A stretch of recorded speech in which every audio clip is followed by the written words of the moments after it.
Welcome to physics class. In this video, I'll be talking about scalar and vector quantity. The aspects I'm talking about in this video is vector resolution. Vector resolution is the act of resolving vector that is inclined at an angle to both its horizontal components and vertical components. What I mean is that a single vector v inclined at an angle theta to the horizontal can be resolved into two perpendicular components, right?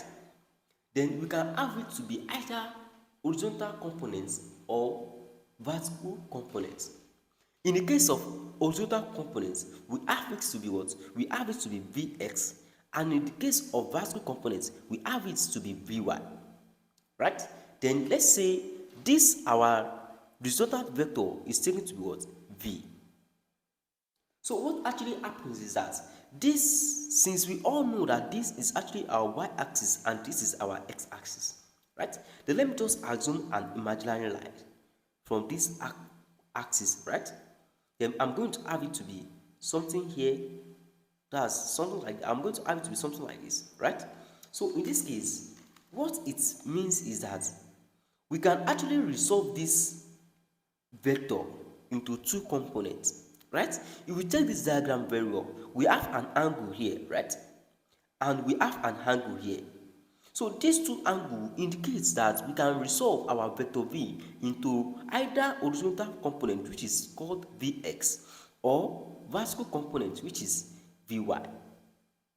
Then after that, let's say this our vector is this single vector v is inclined at angle theta to the horizontal component. If it is inclined at angle theta to the horizontal component, it shows that you can resolve this into horizontal or vertical components, because since our Vy and Vx are acting perpendicular to each other, right? So the vertical components of this diagram is going to be Vy equals to V sine theta, right? Since sine is mostly used for vertical components.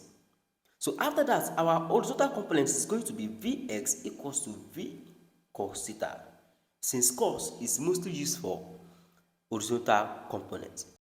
Now let's see the first question. The first question says that a wheelbarrow inclined at angle 30 degree to horizontal is pushed with a force of 150 Newton. Now the first case, what is the vertical component of the applied force? The second case, what is the horizontal component of the applied force? The third case, in what direction will the wheelbarrow move and why?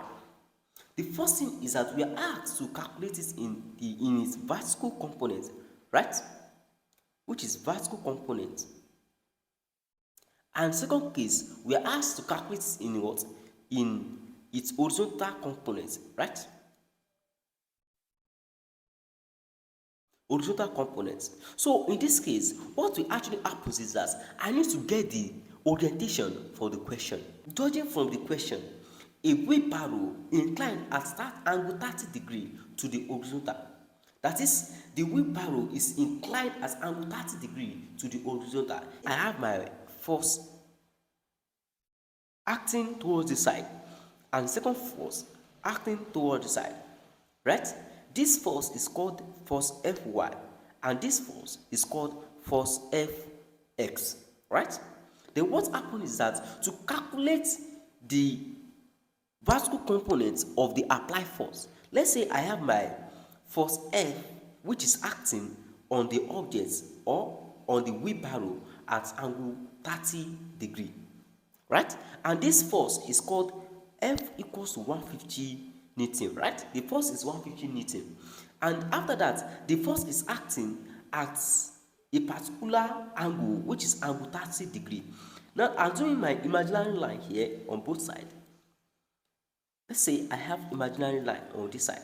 This angle is 30 degree, right? So in this case, I'm asked to resolve it into what? Into vertical component. The vertical component of the force acting on the wheelbarrow is going to be Fy, which is equals to sine theta, right? Then here F sine theta rather, Then here Fy will be equals to, my F is 150 degree, sine theta in this case is 30 degree, right? Sine 30 degree. Then my Fy will be equal, that's 150 multiplied by sine 30 degree, which is 150 multiplied by 1 over 2, right? Which is equals to 75 Newton.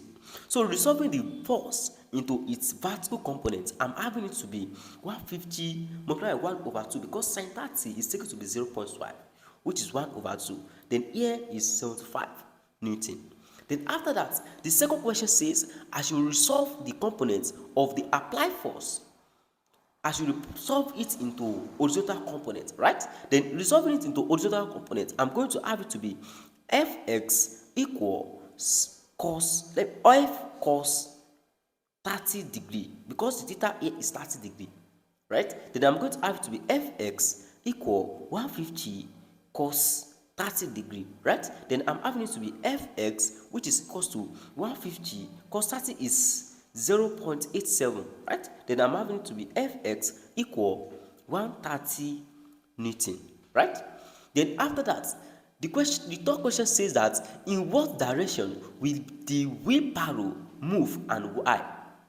That is, what direction will the wheelbarrow move and why?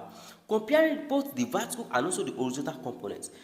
If you compare it, my vertical component is taken to be 75 Newton and my horizontal component is taken to be 130 Newton.